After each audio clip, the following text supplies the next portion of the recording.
All right, Matt. Week 2 of the NFL season officially in the books. We just wrapped up our first Monday night doubleheader of the season. I think the games could have been a little better. Well, I should say, Yes, they could have, for my sake, I mean, fantasy sake. yeah, unfortunately, the Nick Chubb injury looked, I mean, I couldn't even watch it twice. But, praying for him. Hopefully, he can come back strong next season because I believe they have already ruled him out for this season. So, sorry, Browns fans. Sorry, I mean the Nick Chubb fantasy owners, right? It's gonna be rough. So, hopefully he comes back stronger because man, it did not look good. So, praying for the best for him. And let's get whoever has cursed the Monday night football games to lift the curse because this is getting ridiculous. I think now it's been Nick Chubb and then Rogers was last week and we had And Damar then Hamlin last season. Damar. So I don't know what's going on or who's messing with the Monday night games, but let's stop it, okay? Let's get that. Hey, the script is pretty brutal right Yeah, now. this is not a fun script. Anyway, we'll get into some more of the games later, but let's start off as we usually do. The Fanatic, he can't wait to get his Cowboys talk in. So Matt, uh Cowboys looking pretty good so far. Moved to 2-0. How are we feeling? I feel great. I feel great. I'm not gonna be pounding the desk like how I was in previous years, jumping for joy, because I think for these next few weeks, I kind of expect them to take care of business. If they lose, that's the thing that will concern me. But against a team that just lost their starting quarterback for the season, they did what they had to do. They controlled the game on both sides of the ball. Defensively, I mean, what else can you say? This defense, outside of one play from Garrett Wilson, the Jets did absolutely nothing. The offense started off strong. Dak Prescott led them down the field, opening drive. You get a touchdown to Ferguson. That really set the tempo of the game. Personally, I was a little concerned because Dallas won the toss and they decided to receive. So with a strong defense, I normally like to defer because one, you can get a 3-and-out against a backup quarterback, and you get the chance to get the ball late in the first half and then receive the opening kickoff to start the second half. So it's kind of like you get two possessions in a row. But they kind of calmed the storm since they scored on that first drive. So it was all good there. Uh, guys that I gotta point out in this game, CeeDee Lamb, the 88 club boy, 11 for a buck 43. Didn't have a touchdown, but he was cooking. Whoever was guarding him, except maybe Sauce, but CeeDee Lamb was eating alive this game. Nobody could guard him. Tony Pollard was effective. I like Mike McCarthy getting him involved in the passing game a little bit this game. I think he had 7 catches, which is nice to see because that is a skill set that he has. And again, I think I got to praise McCarthy on this. Cavante Turpin, I saw him in the backfield. I saw him lined up at receiver. I like him getting involved in the offense. He didn't really have, a big explosive play this game, but just showing that on tape, showing that's the defense, it puts a threat on the field because he's got game-changing speed. You got him, you got Pollard, guys that can run. And we all know, like your team, the Dolphins, when you got speed, game-changing speed on the field, that's a difference maker. Oh yeah. So I'm glad that Mike McCarthy is using that asset to the benefit of the team. And Rico Dowdle, probably no one has no idea who that is, but he is RB2 this year with no Ezekiel Elliott anymore. But he showed some signs of life. And I'm encouraged by that. He's a little smaller than Zeke, but I liked his ferocity. He was running between the tackles hard. And it was a great performance by him. In the defense, we already know Micah Parsons, the dude, nobody could stop him. They tried double teaming him, they triple teamed him. They couldn't stop him. They stunted. and he got home quick. And Zach Wilson, he was probably seeing ghosts like what Sam Darnold was seeing when he was the quarterback at the Jets. But this Dallas defense, the pass rush was there. They got the interceptions late with Curse, Malik Hooker, Trayvon Diggs. So everything really going to script. But there was one thing that concerned me just a little bit. That's the red zone offense. So you look at the score, it's 30-10. Yeah, pretty eye-popping that you put up 30 points against a championship caliber defense in the Jets. But this game should have been 50-10 because Dallas was 2 for 6 in the red zone, scoring touchdowns. 4 field goals in the red zone. That's not going to cut it.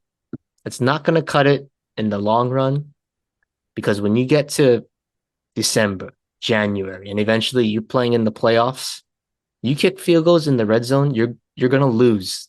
You're going to lose in the game. Look at how we lost the last game to the 49ers in the playoffs. We kicked field goals in the red zone and we turned it over. Kind of the recipe for disaster for Dallas. But we need to improve on that aspect because there was 2 possessions, I think. We had first and goal at the 1 and we settled for 3. That's a concern. And this is where the loss of Ezekiel Elliott is missed. Because it's so simple, right? First and goal, just pound it in. But everybody knows you're going to run it in. And sometimes you just need a guy that's just a beast, a bruiser to get you in. And as much as I love Tony Pollard, that's not his game. He's improved a lot on it, but still not his strength. So I'm hoping maybe Rico Dowdle can kind of take on that role a little bit, or we got to have our quarterback be a little more efficient in the red zone because he did miss one throw in particular to Jake Ferguson in the back of the end zone. He was wide open. 3rd down, I was pulling my hair out, and we settled for 3. So that's the only thing that I'm going to say needs to be cleaned up going forward. But overall, pretty good performance. But I got to talk about Dak because he's kind of the man of the week for me because I ripped him to shreds last year. And so far, I've been very nice. He had a good game last week, in my opinion. And for the most part, I thought he played pretty well today or yesterday. 31 for 38, 255, 2 touchdowns. He should have had 3. But the big thing, no picks. He didn't have any picks. No fumbles, no picks. So 2 straight games in a row, he's kept the scoreboard clean. And if he does this, we're going to be just fine. Because I think now I'm starting to see Mike McCarthy. He's changed the way Dak is kind of operating as a quarterback. Because with Kellen Moore, it was all about putting up points, as many points as fast as you can. And it's kind of like they were trying to turn him into Patrick Mahomes, Justin Herbert, Josh Allen, a kind of quarterback that just is going to sling it 50 times. But that's not Dak's game. That really isn't. He's truly a game manager, but he's a good enough game manager for you to win games and have moments when it's like, we need a 2-minute drive here. Go get it done. That's all we need from Dak. Just 1 or 2 moments a game when it's needed. That's when you got to drop back and pass and show us what you got. But other than that, you take care of the football with this defense, with the talent on offense. That's all you can ask for. So I'm very pleased with Dak. He did miss a throw to Ferguson, and he probably should have got picked off by Sauce Gardner, to be honest, on one of those plays. That was the old Dak. He kind of did the double hitch. He hesitated, and then he threw what should have been a pick 6, but Sauce Gardner doesn't have hands. So we got lucky on that one. But overall, not too many bad things to say about Dak. 2-0. I'm not going to complain. You better be 3-0 after next week. I swear. We are playing the Cardinals on the road. Yeah, I They hope just so. choked. They choked to the Giants. So we better be 3-0. That's all I got to say. But 2-0, we took care of business, baby. That's all we got to do. So I'm happy. All right. Well, real quick before we move off the Cowboys, first of all, I know you've been pretty good on Dak this year. We got some people in our comments on Instagram that people, I mean, beg to differ, I'll say, on Dak. And it's just funny because, like, of course, it's the Cowboys post we actually get interactions with, right? Of course. It's America's team, the I thought you were marketing. gonna reply, by the way, to one of the comments and like kind of get in there with the like not fans, but like whoever's commenting on our stuff a little bit because they're not just bots, but you can tell there's some thought going into our comments. But I thought that was funny. And second point, I just think it's so ironic with Dak because a couple years ago, right, we were talking about the contract. Oh, is he gonna get the contract he wants? Is he playing for it? And it was almost like the Dak before, I'll say prior to this year, it's only been 2 games, but so far what I've seen, it's not the Dak that's trying to go prove he's worth that money or he has to go make the big play or he has to force, you know what I mean? And be a hero. And it's ironic because as he's kind of, like you said, taking more of that game manager role, it's like pleasing a little bit more of the fans than he was when he was trying to impress people. So it's like he's like really embraced this new system that Mike McCarthy has implemented. And like you said, taking care of the football. I don't believe, does he have any turnovers? I know he has no interceptions. So Nope, he's clean right now. The three clean through two games. games. That's what you want to see. Like you said, with the defense that they do have, they can, push the ball down the field when they have to. But making the simple reads, the easy throws, and taking what the defense gives you. It's working out so far. I'm sure you would love to see the red zone cleaned up, as you mentioned, but so far it's funny because he's not trying to be superhero and it's what's getting the job done. So I got to give a little bit of credit to the mentality that, it takes to go from trying to be the guy to just trying to make the right play now. So I got to tip my hat to Dak for that. At least so far, what I've seen, I've liked what I've seen from Dak. So I'm gonna piggyback off of what you said. So I think Cooper Rush deserves some credit here because that's the way that he played for years. So I don't know. Maybe there's some conversation going on that we don't know about, but that's the way Cooper Rush played last year, and it worked for us. And what happened when we lost? He turned the ball over. He couldn't make timely throws. But Cooper Rush was that guy that would make timely throws. He was the most boring quarterback to watch, but he got the job done because you know why? You got a defense that's going to hold teams under 20 points a game. So if you stay clean, you got a shot to win every game. So I'm going to give a little clap for Mr. Rush because he doesn't go unnoticed here. He's still my guy.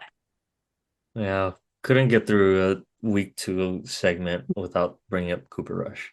Okay, He well, was cheering on the sidelines. I saw him. What a I'm team sure he player. was, Matt. That's how I know it's my cue to take over and talk about the Dolphins. So let's get into the Dolphins Sunday night game, prime time against Bill Belichick. A lot of people were kind of 50-50. A lot of the experts had this game pretty close. I personally didn't really have any doubt that Miami was going to win. I thought it would be a close game as usual, divisional game. You're in Foxborough. It's Bill Belichick, one of the greatest coaches of all time, and an offense that, last week showed some signs of promise compared to the previous seasons. So I thought it was going to be a close game, but I thought if Miami went out there and executed their game plan, they'd be okay. Let's get to that game plan real fast because after the explosion that we saw against the Chargers, you know, we know Bill Belichick is going to limit your star players, right? He takes away whatever you're best at and makes you beat him a different way. And that's exactly what he did. Took took the middle of the field away from Tua and that passing game. Nothing over the middle, nothing over the top. And I was just so impressed with not only Mike McDaniel, obviously, but with the offensive coordinator and Tua, right? For all three of them to be on the same page and really taking what the defense gives you. And it's such a cliche thing to say, right? We hear it all the time. But when you're, Mike McDaniel and Andy Reid, one of these notorious play callers, and you can take the top off defenses, it's so hard to really control yourself and just take the 6 yard chunks, the 4 yard runs, 5 yard runs when they're there. And I thought Miami, executed that game plan perfectly. Raheem Mostert went over 100 yards, 2 touchdowns. So you really saw their commitment to the run game there. I thought their scheme that they went in with the quick hitters to, Tyreek and Waddle, not huge chunk plays like we saw in the week before, but, Tua was efficient, getting the ball out quick. Um, we know he does that. That's really his bread and butter, right? Is the timing, anticipation, and accuracy. And I thought they executed that game plan perfectly. And a lot of credit I think has to be given out to a lot of players, but the offensive line I thought held up really well against the Patriots. They were going to want to send guys after Tua, but just was able to get the ball out so fast. I believe, still hasn't taken a sack through 2 games, which is exactly what you want to see I think from the he Miami has one teams. sack. He Okay, got one sacked sack. He once. did get sacked once. So, but other than that, like really good stuff. That's exactly what you want to see. Um, Getting the ball out fast because that's really the even better way to avoid hitting your head on the ground is to not get hit at all because the ball's not even in your hand, right? So I thought that game plan, got to tip my hat to Mike McDaniel and that Dolphins staff for getting the guys prepared. And also on the defensive side of the ball, I thought they played a much better game, especially against the run. Really took away from Andre Stevenson, I thought, for the most part, and made Mac Jones beat them. And I'm gonna give a little bit of credit to Bill Bryan and Mac Jones because, it wasn't the prettiest game by them. There were a couple bad decisions I thought Mac Jones made, especially on the interception. But they were hanging in there offensively. I thought the offense looked much better. Mac Jones looked much more comfortable in the system, but I thought Vic Fangio just had a couple more plays, a couple blitzes timed up at the right times that kind of negated some of the big plays that New England was making. The forced fumble we had from Bradley Chubb, the interception, like I alluded to earlier. Those are big plays, as New England was starting to get momentum. So I thought defense played much better. That's very encouraging to see moving forward. And I think the defense will continue to get better, especially when we get healthy. Jalen Ramsey comes back. So yeah, the Dolphins, we're looking pretty good. I would say definitely in contention for the best team in the AFC at the moment, just as a whole. I know Kansas City looked much better. Um, they're always going to be there, but on both sides of the ball, if everything can keep clicking the way that it's going and we take what the defense gives us. So obviously look deep first, but if we can just be okay taking the underneath stuff, I'm perfectly fine with that. The only thing I will say I would like to see cleaned up is the special teams because one, we had a big miss on a long field goal. Jason Sanders been a little bit rocky, but I think we're going to start to see the new motion on special teams, Matt. I don't know if you got a chance to see that play The block kick. on the blocked field goal. So, have almost like a gunner coming off the side of the defense and getting a head start, like a motion almost. He's like motioning in, so he has a running start to go block the kick, and it worked perfectly for New England. I think we're going to start to see a lot of other teams starting to do that as well. So, would like to see the special teams cleaned up. I thought we left some points on the board, and I'll get to the end of the game real fast. But before I do that, just quick grade on Tua. I'm gonna give him like a B minus or a B because I thought he did enough to win the game. He, was decisive with the ball, had a couple really nice throws. I know he had one to Waddle, and I thought the throw of the night, he hit Barrios on like this little like out and up the sideline to set them up for the touchdown. Good throw. Right before the half. I thought that was like his money throw of the day. If he can just stop making that one like I'm just gonna risk it all here throw a game. He did that last week against the Chargers.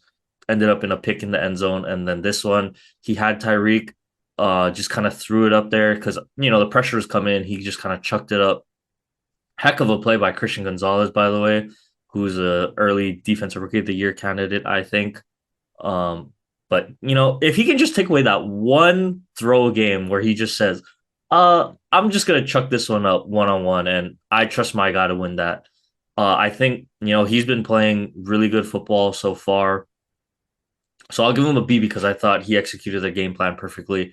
Didn't have to do anything special or anything like that, and I thought there were a couple drives. He did miss a couple throws, but overall it was satisfactory to do the job. Um, and then let's get to that last play, Matt, the fourth down lateral from Mike That was the play Gesicki. of the day. Play of the day. So I was happy watching that play at first because they went to Mike. He was definitely short. And I'm like, oh, okay, there's no way he gets it. And then I see him like start to turn. And like as I see him throw it, I'm like, oh no way. Like, do not tell me that this is actually gonna work. And I'm gonna be honest, when I saw it live, I thought they got the first down. And so I'm like, oh no, here we go. But I wasn't, too concerned because they needed a touchdown, right? So I was like, okay, well, we still got some time. They still got to scramble and get to the line.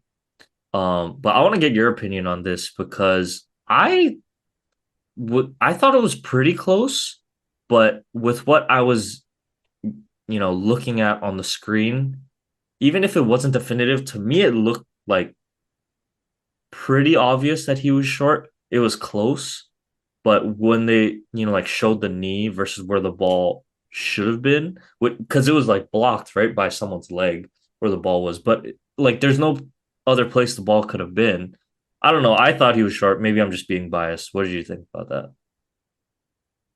I thought initially he got it, and they did say he got it with the initial call, right? And then they're going to review it, close play, the game's on the line.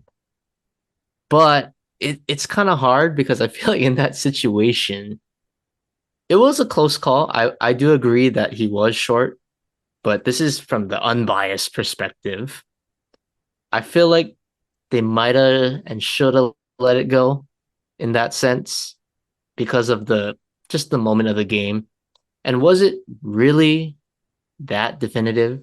Because it took a while to get that call right, to be honest. Because to me, normally, if you review a call, it's got to be obviously 100% indisputable evidence that it's the incorrect call on the field so they can overturn that. But to me, it wasn't 100%. So they have to go with the ruling on the field, which was obviously they called a first down. And, for the sake of the Dolphins, right? Okay, say they say that's the first down. They have to score a touchdown anyway, just to tie.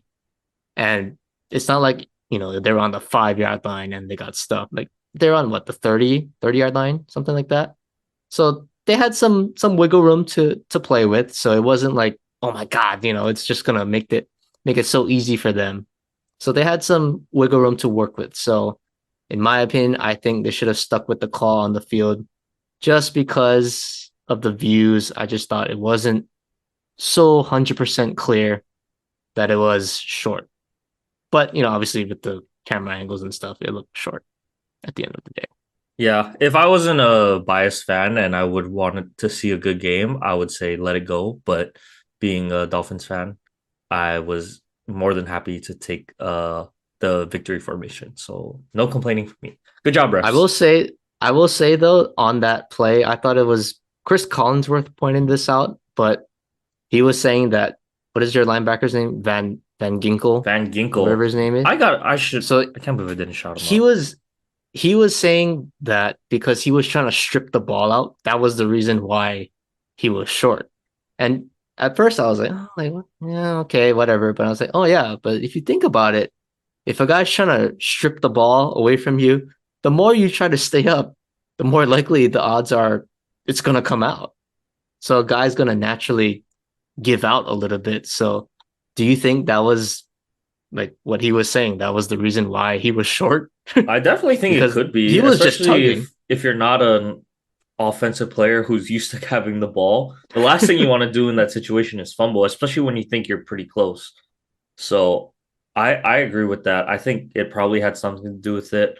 And thank you for bringing that up. I can't believe I forgot to shout him out. But shout out to Andrew Van Ginkel because no Jalen Phillips. He was huge. He had a big sack. He was getting after Mac Jones. I thought he stepped up and played a great game alongside that, Miami defensive line. So thank you, Matt, for bringing that up. Forgot to shout out my boy AVG. So yeah, Dolphins. Hey, we're looking good. Hey, 2-0, both teams. Hey, you, We've been yeah. talking about Dodgers Yankees. Maybe we should talk about Dolphins Cowboys. You know what I'm saying? I don't know. Hey, it's possible. It's definitely looking possible this year. More realistic than some of the Dodgers Yankees stuff recently. But hey, Dolphins Cowboys, that would be one heck of a watch party, I think. So maybe we got to keep our Well, eyes on that one. maybe we'll have a mini preview this regular Oh yeah, season. we will. Yeah, maybe we'll have a watch party for that one too. But that's enough talk about my Dolphins. I do want to get to this point you brought up really quick because I think it's actually pretty obvious now who the best team in the NFC East is, Matt. And I'll just go first because I already know your answer. I'm gonna agree that I do believe it is the Cowboys now. Early in the season I was on the Eagles, but I'm just gonna be honest. I watched the Thursday night football game, right, between the Eagles and the Vikings. And offensively, I don't think the Eagles are firing on all cylinders just yet. And I mean, their defensive line is ridiculous. I think it's like with the Cowboys, right? You guys can just swap out four guys for four guys and still have a ridiculous defensive line. So, I mean, the defense, it is what it is. But, Kirk kind of, showed him that he can still play. That wasn't the regular primetime Kirk we were used to seeing. That was Kirko that showed up on Thursday night. Kirk So Duggan showed up. that was Kirk Duggins. I agree. So that's why I'm actually going to give it to the Cowboys. They look like the more complete team. And even though they don't have the big splashy plays, I'll say, just the Eagles offense, it didn't seem like they were completely in sync. It wasn't that scary offense from a year ago with AJ Brown and Devontae Smith. Even AJ Brown, getting frustrated on the sidelines with his usage. And, Jalen Hurts, I thought he played okay, but I don't. There's something that was just a little bit lackluster. I thought. I mean, DeAndre Swift looked great. I'll give him, his flowers for that offense. I mean, we know that offensive line is good, right? But I don't know. Just an eye test. And that's all I can really say right now. But it just didn't seem to have that like fear of last year, like the Niners have, or even like the Cowboys have. It's like, oh, they're kind of beatable. Um, so that's why I'm gonna give it to the Cowboys. And I guess you can't sleep with the Commanders either. But yeah, I'm gonna give it to the Cowboys. I'm actually shocked that you said the Cowboys, but obviously you know my answer. It is the Cowboys. But I do want to touch on the Eagles a little bit. But I think the AJ Brown thing is something to keep an eye on Really? I because didn't. I thought it was I just don't kind of I like a think heat of the moment thing. No. like but it's Jalen. I feel like it's Jalen Hurts and the character that he has. Like from what we see, he's like one of the best locker room guys you could find.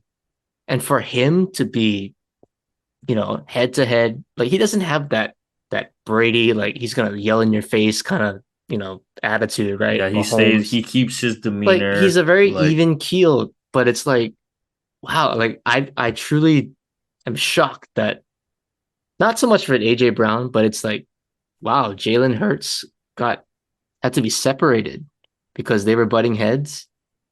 That's a little concerning.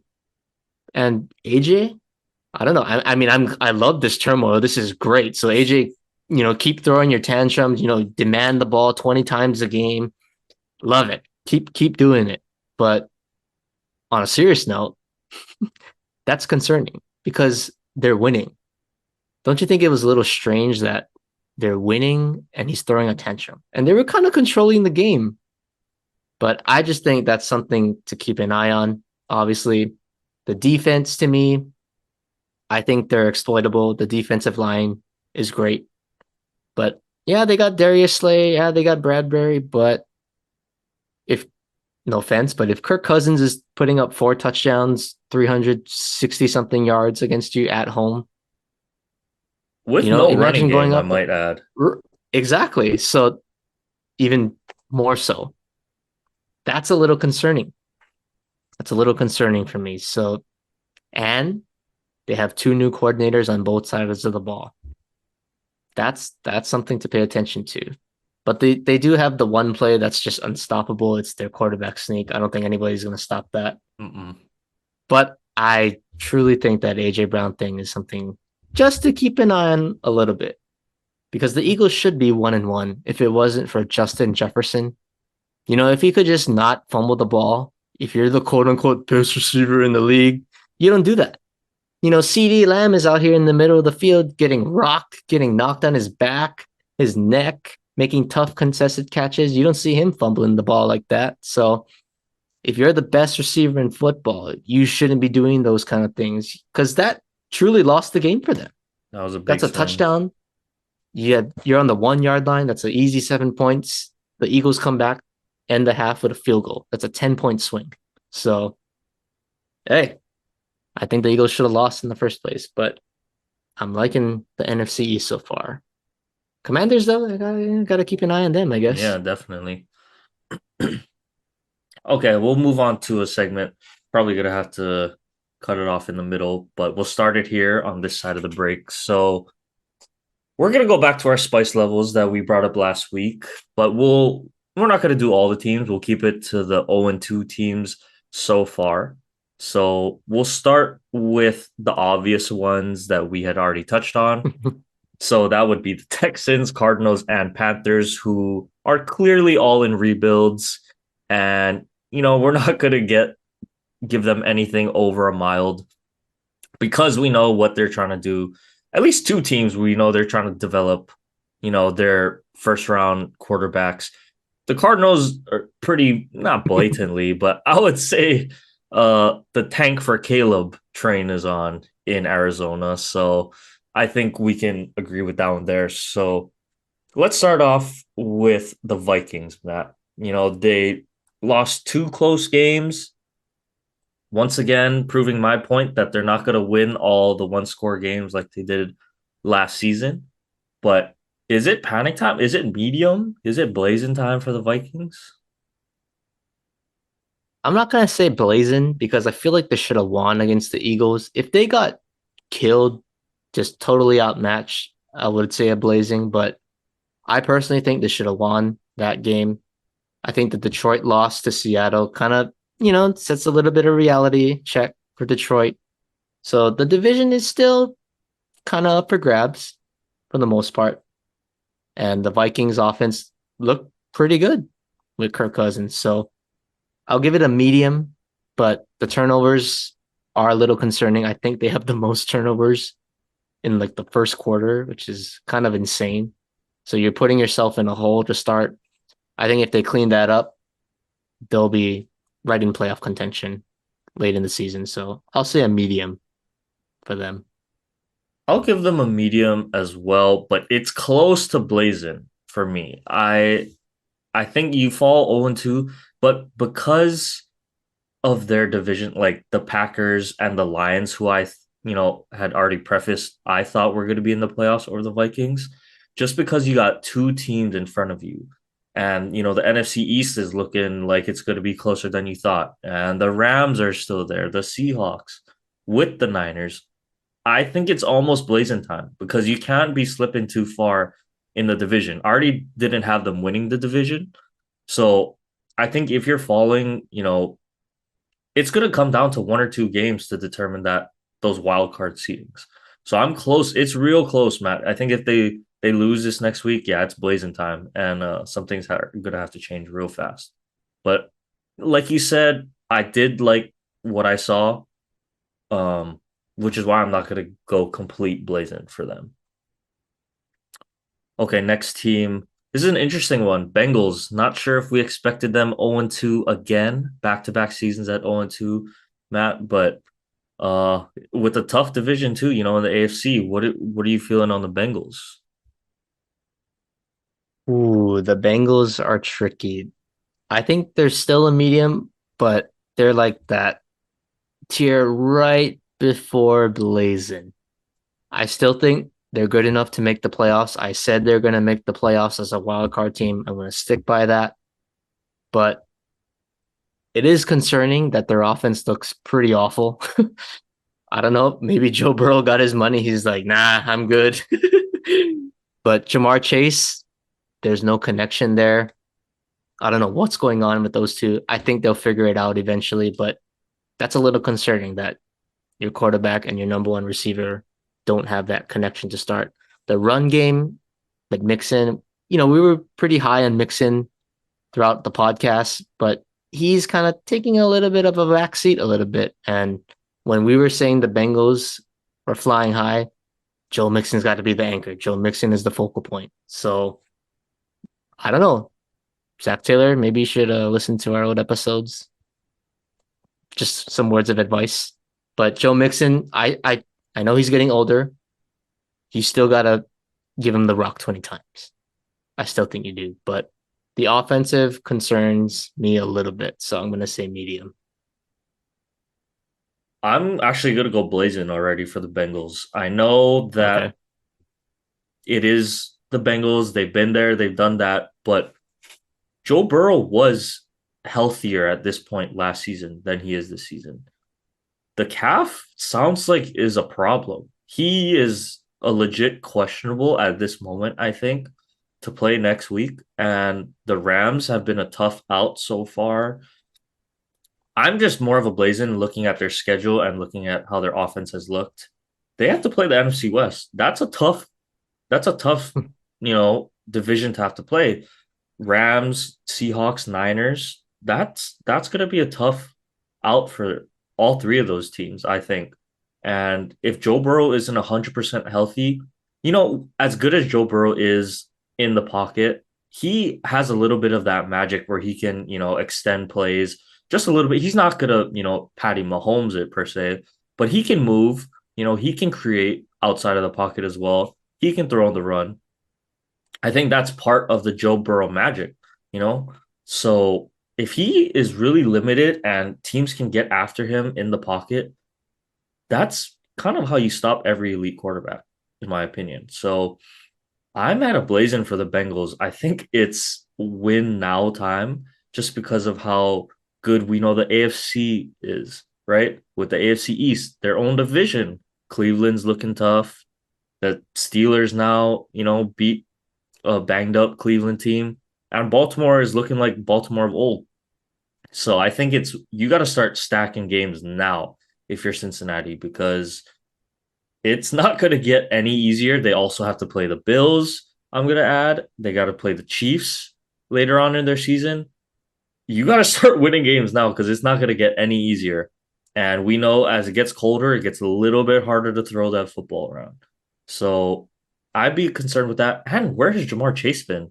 Like, I'm not sure if one, you know, preseason or OTAs or minicamp being missed by Joe Burrow is going to throw off their connection. But Jamar Chase, a lot of people took him in the top 5 easily of fantasy drafts, has not been producing as a top 5 receiver or player. So I'm at a blazing for the Bengals.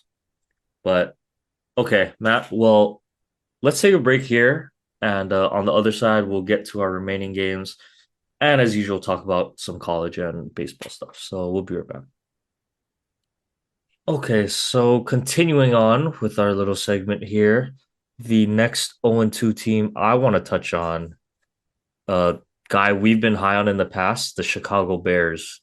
Matt, not looking so good offensively for the Bears. How are you feeling? What's the spice level for the Bears? Ooh, this is my first blazing of the day. I think it's a little concerning that it looks like Justin Fields' pocket presence has gotten worse, if that's possible. I don't know if you saw the Twitter video on Fields. There was this viral video going around. He had like 4 or 5 seconds to throw.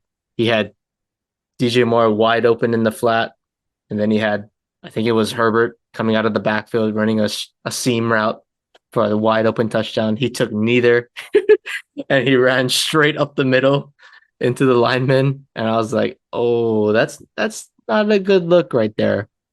So I'm gonna go straight blazing because Justin Fields' progression is not looking good. It's not looking good, and it shouldn't be this bad going into your third season and coming off the season that he had last year. Yeah, I know the record was, you know, whatever, but he showed that he had that ability to make plays, and it's just it's not there right now. After 2 weeks, it's not there, and with the way that the rest of the division looks, Jordan Love looks pretty darn good as a starting quarterback. Jared Goff, he's turned back into, 2017, 2018 Goff, taking care of the ball, making timely throws when he needs to.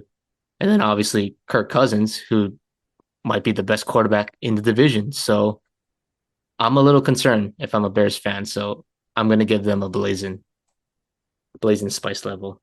I agree. I'm right there with you at the Blazin, just because they put all their chips into Justin Fields, right?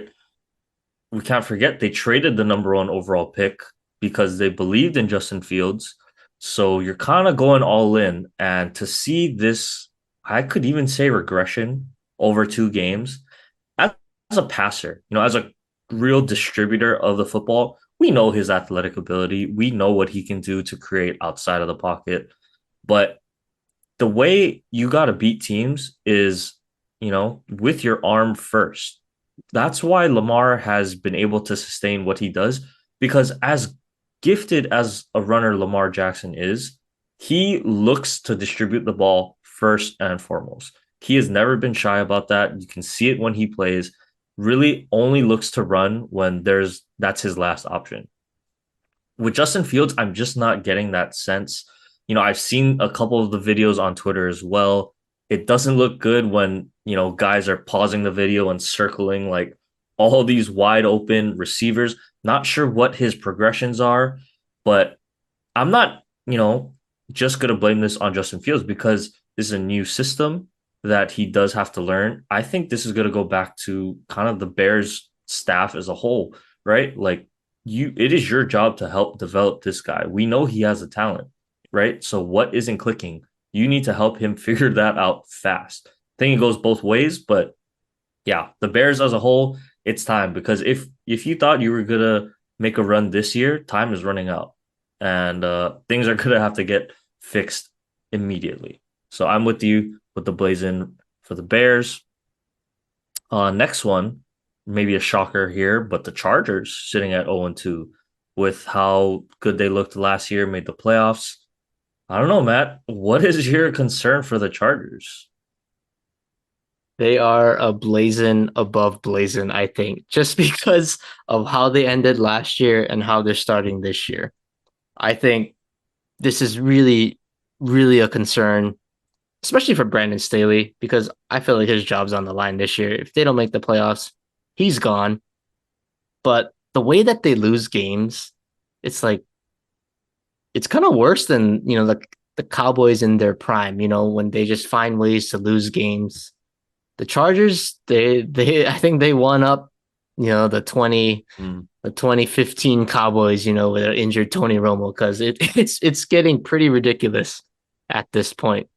And Justin Herbert, statistically, he plays well. Keenan Allen is healthy. He puts up big numbers. Mike Williams contributes as a number two, and you still lose. Oh, by the way, Austin Eckler requested a trade, and he's hurt. You got a offensive coordinator named Kellen Moore. I don't know. That's kind of a interesting decision there.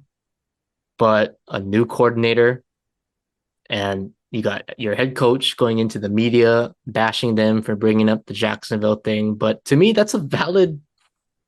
don't know, that's a valid question to ask because how are you going to transition off of that? And from what we see as outsiders, it doesn't seem like they recovered from it.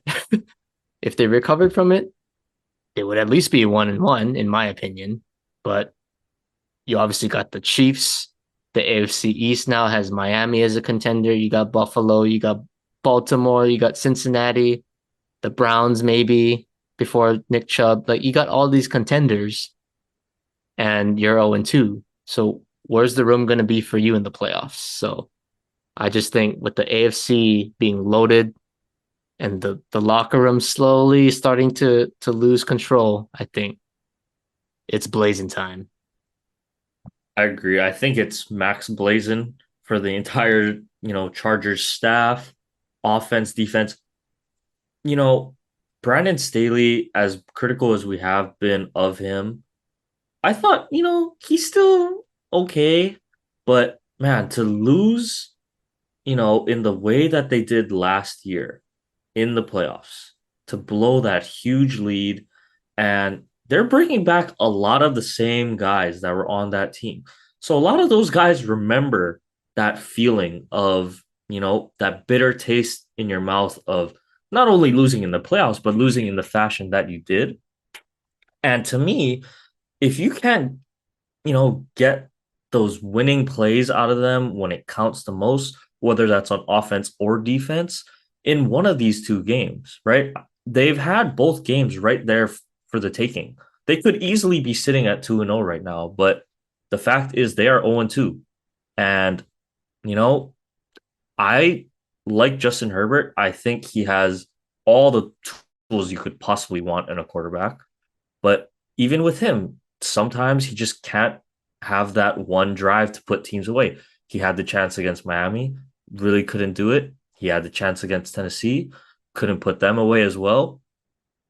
And I just don't know what maybe it's the Chargers curse, but yeah, it's blazing time because of what you said. All the possible contending teams in the AFC East, or I'm sorry, in the AFC period. Um, but it's go time. You got to start winning games now because it's not going to get easier for you.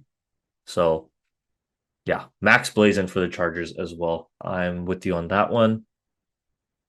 Okay, coming down the wire here. So the Broncos, Matt, it has not been the start, I believe, that the Broncos organization has envisioned with bringing in Sean Payton.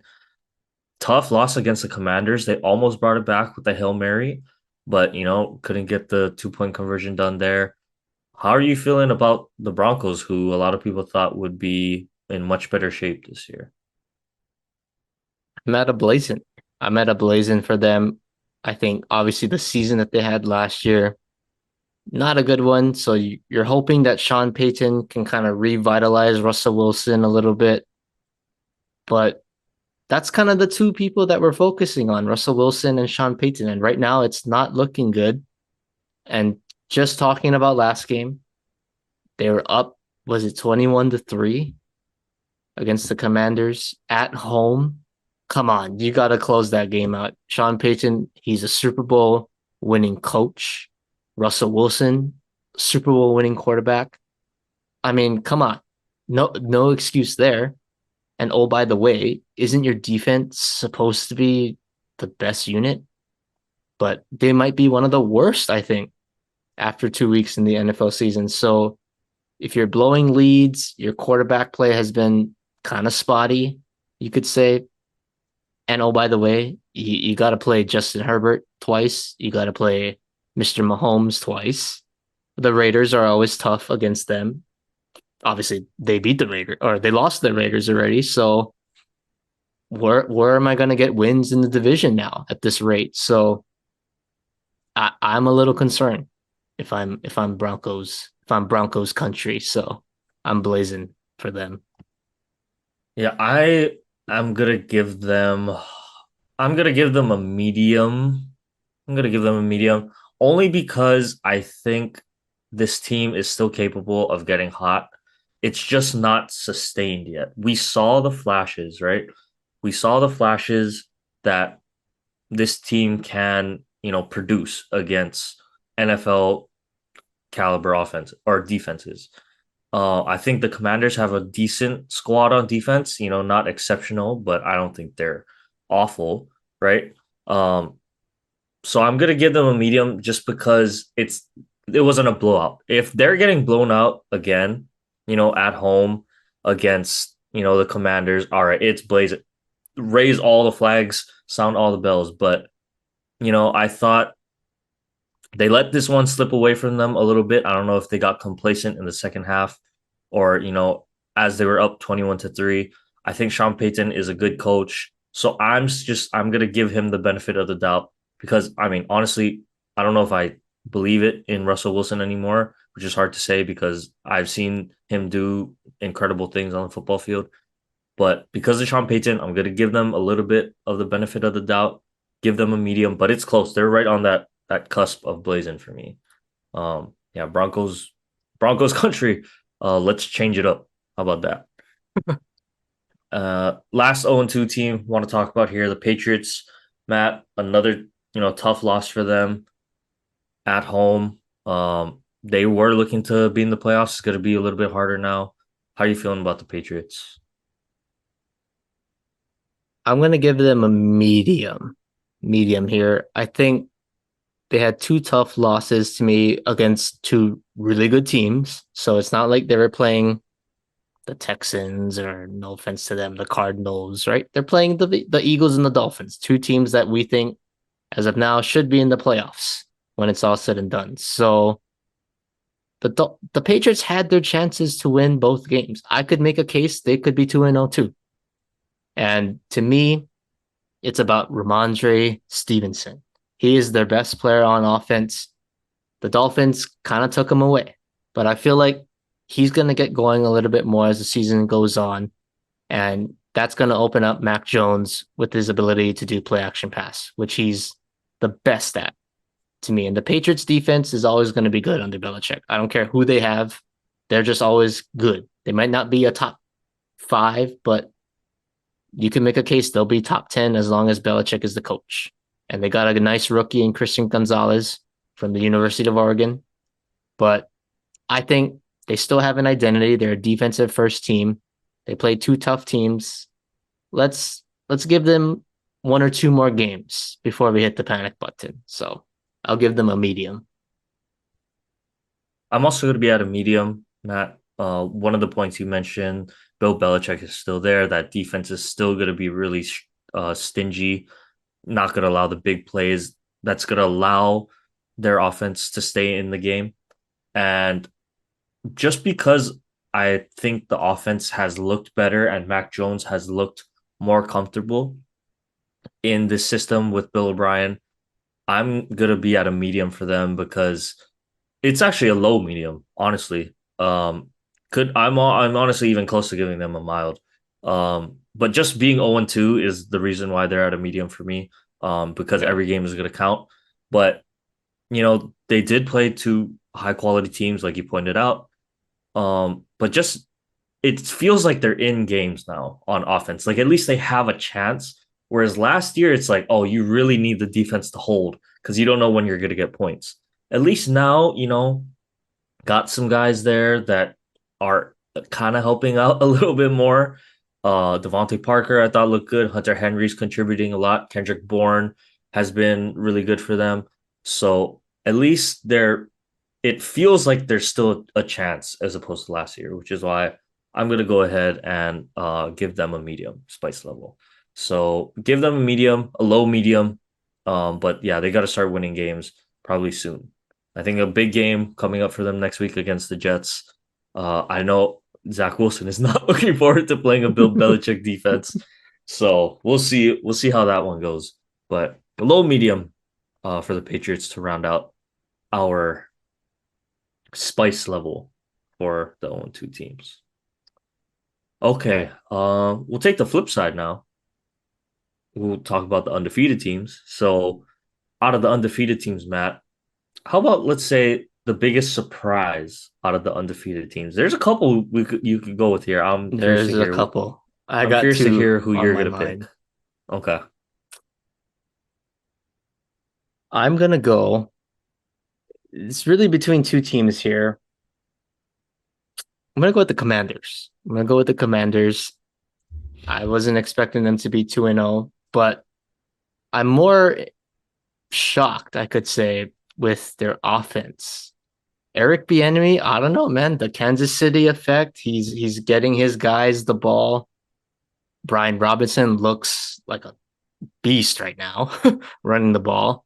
Terry McLaurin, they're getting him the ball in space. They got Jahan Dotson. They got Samuel. but they got Sam Howell looking like a game manager. And I think if that's going to be the case, they're going to be a tough out. I truly think Sam Howell has the potential to be a great game manager in this league.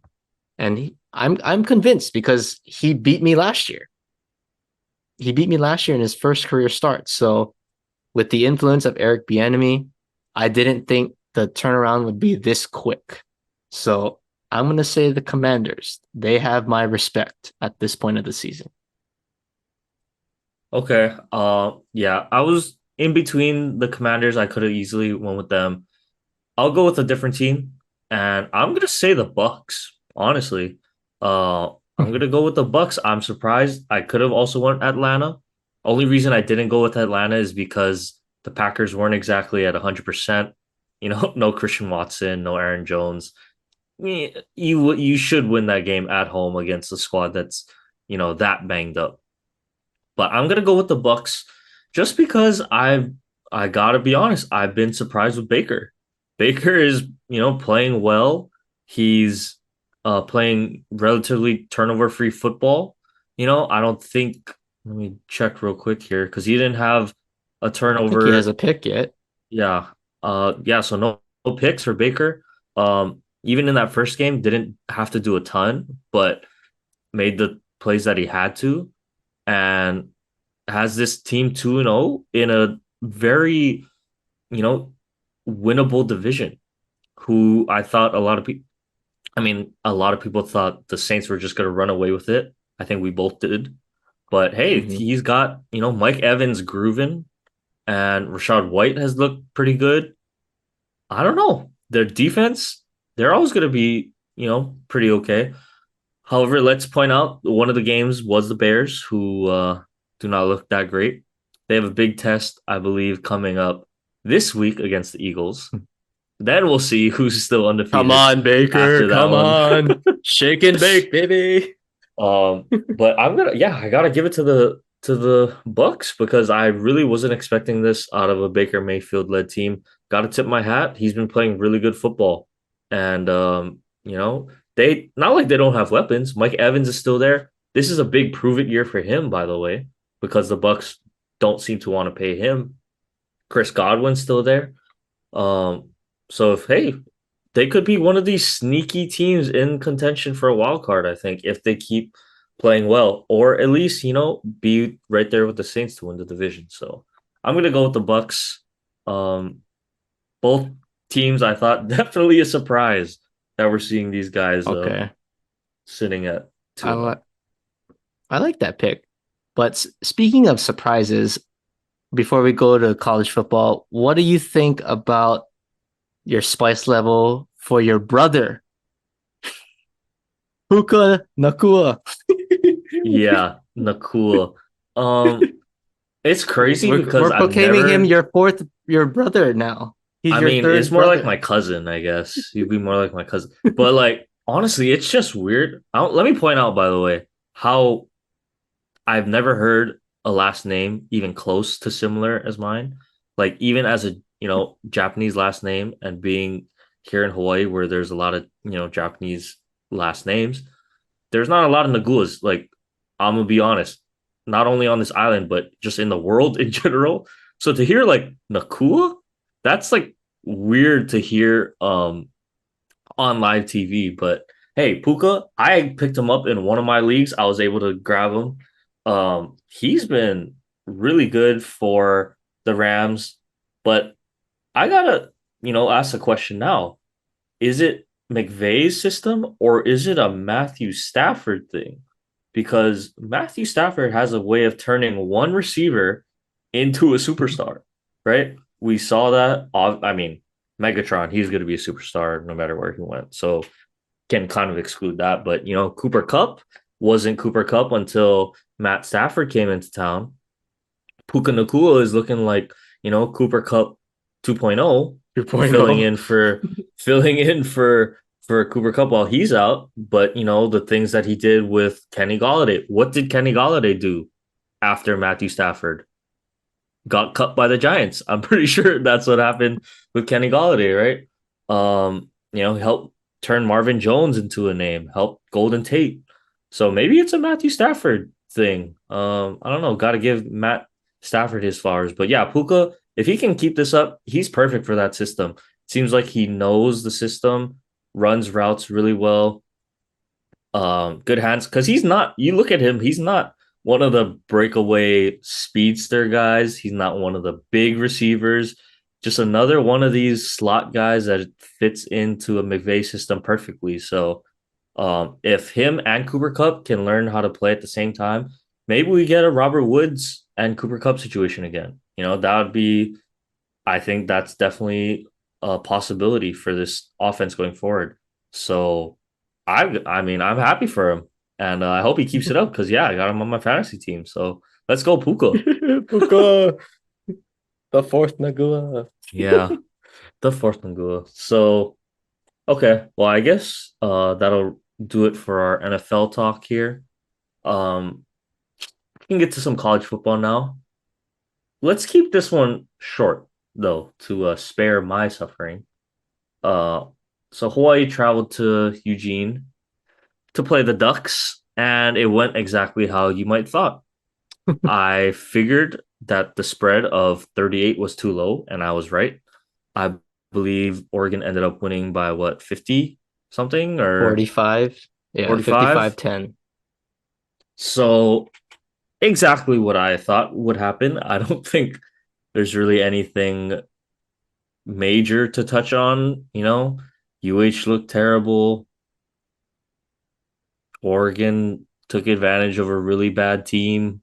Like, what else is there to say? At Oregon, um, I thought maybe the biggest thing from the game is Bo Nix missed a couple wide open throws. Maybe you could say that's the biggest one. Um, but as far as result wise, I was not surprised at all. Yeah, but I don't know. I know it's Oregon, and I know no one expected UH to win, but it just looked bad So in UH. sad. They like I was cheering for Oregon, let's be honest, but I actually had sympathy and I really truly felt bad for Hawaii because they got overmatched. I think they got out schemed. Braden Shager, he looked terrible. I don't care who you're playing. If you throw the ball 43 times, you should have more than 131 yards in the But game. sorry, Matt, just to go, sorry to cut you off, but not only to add on to that, right? 27 completions for 131 yards. Okay, say he had 40 attempts and he just didn't hit anyone, right? All right, whatever. 127 completions for 131 yards. That's a 3 yard Three. average. 3 yards a completed pass. Oh my god. Like they as a team, they averaged zero point 0.1 more passing yards than rushing yards per attempt.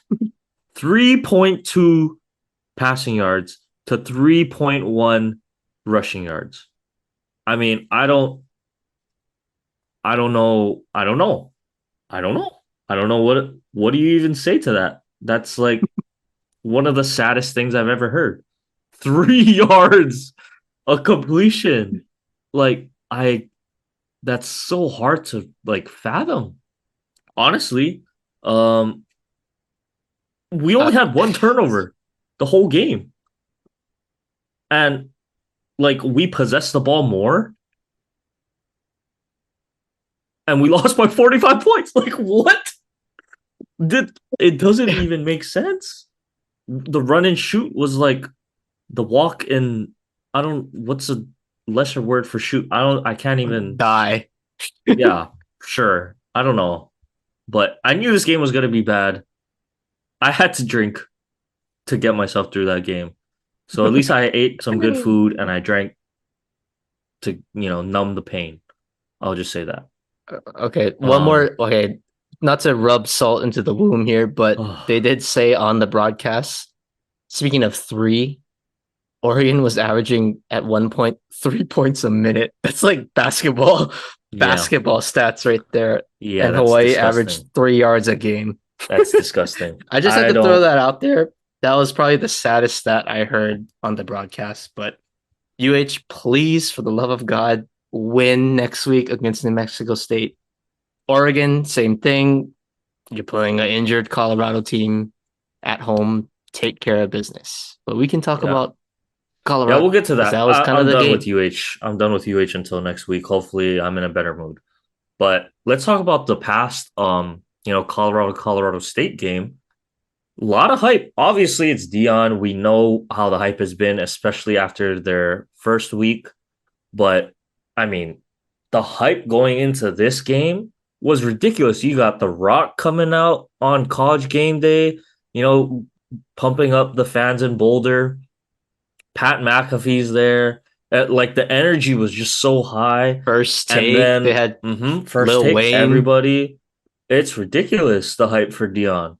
And lo and behold, here comes measly Colorado State. Everyone's thinking they're gonna get blown out. And on top of that, their coach, takes a little shot at Dion, saying like, "Oh, my mom raised me to not have my sunglasses or hat on when I'm talking, face to face with someone." So it's even more so like, okay, now you're gonna poke the bear. Oh, now here we go, right? Colorado's gonna win by 40. Lo and behold, it was a game. Colorado State was up, going in to end the game. Colorado had to win in I think double overtime, It overtime or was double double overtime, overtime. double overtime. So I don't know. Maybe it was almost feeling like a. It was actually for me getting to a point where it was starting to feel like a trap game, just because it's like leading up to you hear all of it, right? If you're a Colorado player, oh, they're gonna roll them, they're gonna roll them, they're gonna roll. And then Colorado State comes out swinging, and it's kind of like, oh, catches you off guard for a little bit. But obviously the key, takeaways of this game, Shedeur Sanders, first of all, uh, I think he's legit, to lead your team back after um taking the taking the punch. It's hard to get back up sometimes.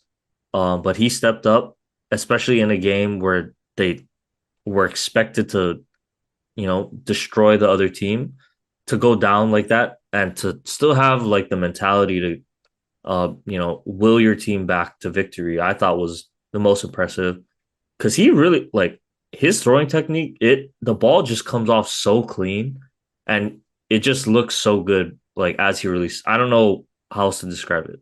Um, and then Shiloh, I believe he had like a ranking of his children, and he was like ranked He's last. last. He was last, but I think he's getting bumped up now because he had a pick six, helped them win the game.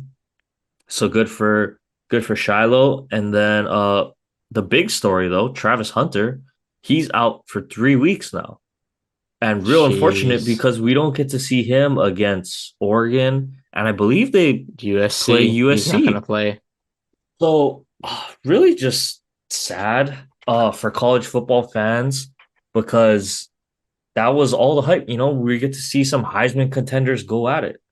And to not get to see that, I feel like that's kind of just a blow to everybody in college football. Um, I mean, the hit, yeah, it was probably not the cleanest play in the world.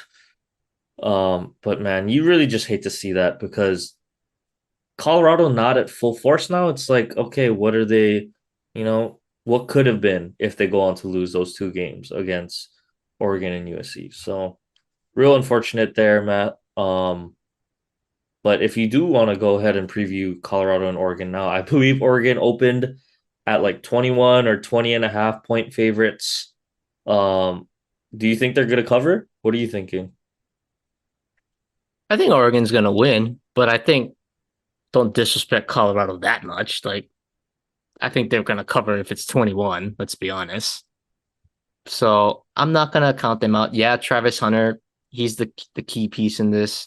He's your best receiver and your best corner. And with Oregon, They got speed on the outside. You got a Bolitnikoff Award candidate in Troy Franklin. So yeah, it's going to be a tall task, but to me, if you're Colorado, as long as you got Mr. Shedeur behind center, I think you're always going to have a chance to win the game. I mean, I think he's proven to the country that he's that dude.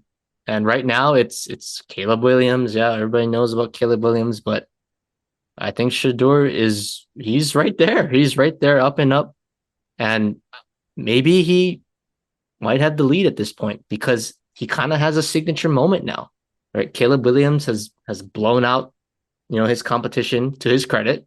So I'm not going to knock him on that, but voters like us, fans, we like the moments, the big moments, star players making big time plays, and Shedeur, he has that under his belt now. And it was a rivalry game. It was college game day, all the hype, and he leads his team back on a 96-yard drive and the 2-point conversion to tie the game. And he just shreds them in overtime too. I mean, hard to argue for Shedeur not being in the lead for Heisman right now. So, long story short, as long as they have Shedeur, they're going to be in every game, I think. I agree. I think they cover. I don't think they beat Oregon, especially with no Travis Hunter, who makes a big difference on both sides of the ball. But I think it's close. I think it's an exciting one. And I think it'll be a good, real test for Colorado. And you can argue Oregon too. This is a good test for Oregon too. Can't take Colorado lightly. So I think the winner of this game definitely puts himself in a much, much better position to win the Pac-12. I mean, it's stating the obvious, but yeah, it'll be a good one to look forward to this weekend. Well, I think Um, one more thing before this game or for this game is Oregon's going to win this game because of the defensive line. It's kind of like Dallas. They're built up front, especially on the defensive side. And the weakness for Colorado is their line. yeah, Shedeur has that's no taken joke. a big beating. So it's like you got the strength of Oregon on their defense and you got the weakness. I don't like that matchup, to be honest. That's the huge reason why I'm picking obviously Oregon to win. Other than that, I'm cheering for them. But I cannot point that out, or I have to point that out because it is a huge mismatch to me on paper. Okay. Thanks for pointing that one out, Matt. Let's get to our last little segments here. Go with baseball. The Yankees. I know they've been out of it for a while. Anything you want to say on the Yankees? About they're 6 games out, and the Blue Jays are in the last wild card spot, and the Yankees start a series with them. They got to play them 6 more times over this next 2 weeks. So I'm just saying, is there a chance that they sweep them and they take over the wild card? Probably not. But there is still some false hope that I have. But I will want to point out, I think DJ LeMahieu has been playing well recently. It's going to be huge for him to have a big year, finishing the year strong, transitioning that to next season because he's going to be a key piece for us. I always liked his game, and it's good to see him being back to his normal self. And on the bright side, I guess Carlos Rodon actually had a pretty decent start for once. His fastball velocity actually was up because he's really a two-pitch pitcher. That concerns me. Over the offseason, he needs to get a changeup, a curveball, a third pitch, just anything. It cannot be fastball slider all the time. But at least the velo is coming back. So I'm hoping Rodon can stay healthy in the offseason and we get to see a full season of a healthy Carlos Rodon in 2024. But just crossing my fingers for a miracle in this next week and a half, but I'm not getting my hopes up, obviously. I think you are because, your team is always winning the division at this point. Yeah, so real quick, I can touch on that. The Dodgers did clinch the division. Honestly, if you asked me at the beginning of the year, we can go back. I wasn't the most confident. I thought it was possible, but I mean, with how the Padres were stacked up, let's be honest, we all thought they were gonna probably be the winners of the NL West. But Dodgers do what Dodgers do, stayed consistent. We took care of business. And sorry, Jaden. No, it didn't help you guys out, but we swept Seattle in Seattle and, helped us clinch the West.